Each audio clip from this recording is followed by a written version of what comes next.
Four myths generally propagated by the left around the history of Israel and the Palestinians. These myths matter because they lead people into a peculiar moral relativism whereby attempted murder or successful murder of Jews is excused, and meanwhile, the evil human rights violations of the Palestinians are minimized. Ladies and gentlemen, the full history of Israel-Palestine on display by a great Jewish commentator. Let's take a look. I'm Tal, the Traveling Clat, your favorite Zionist prince, coming to you live from Israel. Let's check it out. Four myths generally propagated by the left around the history of Israel and the Palestinians. These myths matter because they lead people into a peculiar moral relativism whereby attempted murder or successful murder of Jews is excused, and meanwhile, the evil human rights violations of the Palestinians are minimized. Myth number one: Israel is historically Muslim territory. This is a pure and absolute lie. Truth. Israel is historically Jewish territory. According to the Bible and certain interpretations of contemporaneous archaeology, Joshua entered the land of Israel in 1400 BC. The Kingdom of David was founded around 1000 BC. The first Temple of Solomon was built in approximately 957 BC. The Second Temple was built in approximately 515 BC. The Hasmonean dynasty was founded in 166 BC. Jerusalem was destroyed in 70 BC, and the Jews exiled from Israel in 136 CE after the defeat of the Bar Kokhba revolt. The Romans, in an attempt to shame the Jews, renamed the area Palestine as an insult after the Jews' historic enemy, the Philistines. Even during the exile, there was continuous Jewish presence in the land. Islam, which is the religion of the Palestinian Arabs, was not even founded until the 7th century CE or AD. No independent Arab state has ever existed in the area known as Palestine. Myth number two: Israel is the cause of the failure of land partition in the Middle East. This is, again, a pure lie. In 1917, the British promised the Jews the entire area of Palestine. At the time, Israel and Transjordan, which is today's Jordan. In 1920, the Arabs began pogroms, a mass murder of Jews, in Jerusalem as a sign of anger at the British mandate in Palestine. In 1922, the British government, in response, announced in a white paper that the Transjordan area, 70% of Palestine, would be sliced off and made an Arab state. That would become Jordan. In 1937, the Peel Commission recommended a rump state for the Jews, in which the British would retain control over Jaffa and Jerusalem, the Arabs would get the entire Negev and nearly the entirety of Judea and Samaria, and the Jews would get a tiny swath of territory along the coast, including Tel Aviv and Haifa. In 1939, the British, in response again to Arab pressure, restricted Jewish immigration to Palestine just as the Nazis began World War II and just before the Holocaust. Nonetheless, the Jews sided with the Brits, the Arabs sided with Hitler. In 1948, the British mandate ended and Israel declared its independence. David Ben-Gurion read the Proclamation of Independence to 13 other members of the Israel Provisional National Council. Israel had taken its place among the nations of the world. In 1964, with the Arabs still in full control of the Gaza Strip and West Bank, the Palestine Liberation Organization was founded, calling for the destruction of Israel.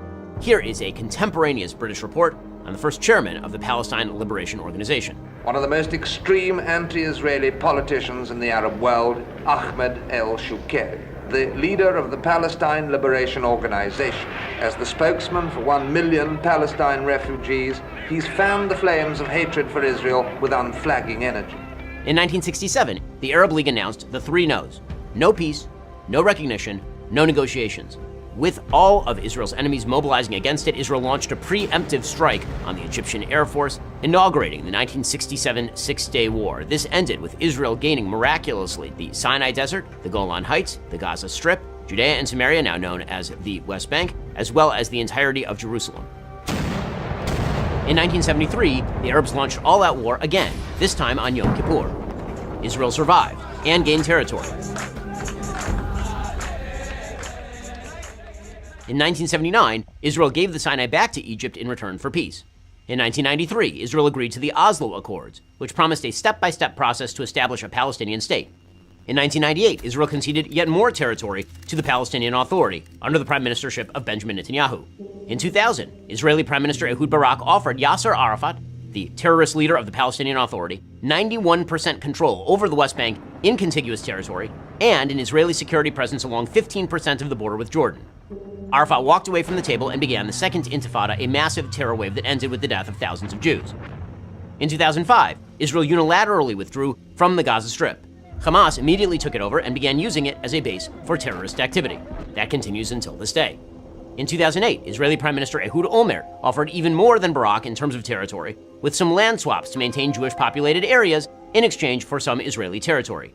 Olmert even offered to relinquish Israeli sovereignty at the Temple Mount, the holiest site in Judaism, as well as the entire Old City of Jerusalem to a 5-member non-sovereign international trusteeship comprising Israel, the PA, Jordan, the US, and Saudi Arabia. PA head Mahmoud Abbas walked away without a counteroffer. Myth number 3. Israel expelled all Palestinian Arabs from British Mandate Palestine. This is, again, a lie. Israel's founding documents asked Arabs to stay.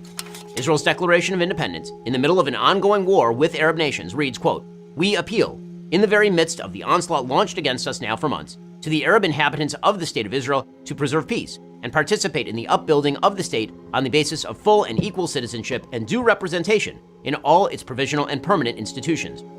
Debate has raged for decades over how many Arabs left the nascent State of Israel thanks to expulsion, and how many left because they were told to leave by their own leaders. An estimated 250,000 to 300,000 refugees left before their homes were even in a war zone. We didn't compel them to leave. They left on their own will, or rather on the will of the Arab leaders, who advised them, even before trouble started. The collapse of Arab society during the 1947-48 war, leaving many Arabs without a means of support, has been well documented. Israel will do everything in its power to help the resettlement of these refugees by paying compensation and by other means. Hundreds of thousands of these refugees ended up in the West Bank and Gaza, which remained Arab territory until 1967. Furthermore, Arab nations refused to take in hundreds of thousands of Arabs, turning their co-religionists into refugees who have maintained that status for literally decades, a situation unparalleled in human history. Fully 62% of such refugees live outside the West Bank and Gaza Strip, according to the UNRWA. Meanwhile, Israel, tiny Israel, took in over 800,000 Jews expelled from Arab lands between 1948 and 1951 and never asked for land to be returned to those Jews. Myth number 4. Israel is an apartheid state. Israel is most certainly not an apartheid state. Arab citizens of Israel have the same rights as Jewish citizens. 20% of all citizens of Israel are Arab. The vast majority of Palestinians live under Palestinian rule in the West Bank. All Arabs in the Gaza Strip lived under Hamas rule. Israel's population, again, is 20% Arab. Arab parties have sat in the Israeli government, and Arab sits on Israel's Supreme Court. There are 0 Jews living under Palestinian rule.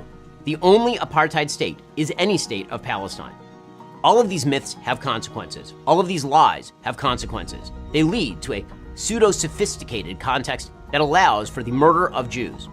It allows people in the West to believe that the grievances that are openly articulated by the Palestinian Authority, Islamic Jihad, and Hamas are actually about territory. Hamas openly calls for the murder of every Jew in the region. The Palestinian Authority gives actual bounties to the families of terrorists. Islamic Jihad has the same exact goals as Hamas. When evil people say they want to wipe Jews off the face of the earth, we ought to listen, not make up silly excuses as to why they don't actually mean what they say. The consequences of buying your own lies, not even their lies, your own lies, is dead Jews. We ought to believe him. Ben Shapiro is right. Ben Shapiro is one of the most cognizant people when it comes to understanding and defending why you yourself watching this video right now need to be a Zionist. You need to understand something, okay? You need to understand something about Israel. The fact that we exist today is nothing short of a miracle, but it also comes from the sheer willpower of us wanting to live in peace. If we were a warring nation that only wanted the destruction of our neighbors and only wanted to ethnically cleanse Palestinians and kick them all out of the land, we wouldn't be here. And I'm telling you, on a holistic approach, the land would have rejected us, but we wouldn't have been able to survive. If we were actually the conquesting, colonizing country that everybody labels us to be, we would not have survived this long. And how come, by the way, if we're such colonizers, our land keeps getting smaller? We had many opportunities to expand this piece of land and claim sovereignty over giant swaths of it. Even now in 2024 and 2025, but we didn't. How do you explain that if we're such terrible, evil people? You should not be afraid of a tiny group of 15 million people. We don't threaten you. Ladies and gentlemen, I'll love you guys a long time. We'll see you in the next one. Goodbye, class. If you believe in my content and want to support me, just know your help is needed. There's a bunch of great ways to support me, being PayPal, Buy Me a Coffee, or joining my Patreon community down below. Patreon is the best way to support my channel, and you'll get a bunch of cool perks depending on what tier you join. Another great way to support me is by buying my merchandise on thetravelingclat.com. I regularly drop new merch designs like this beautiful hat, or this amazing shirt, where you can support the channel and get something cool for yourself. I also have an amazing Discord community with people from all over the world. Thank you so much for your support.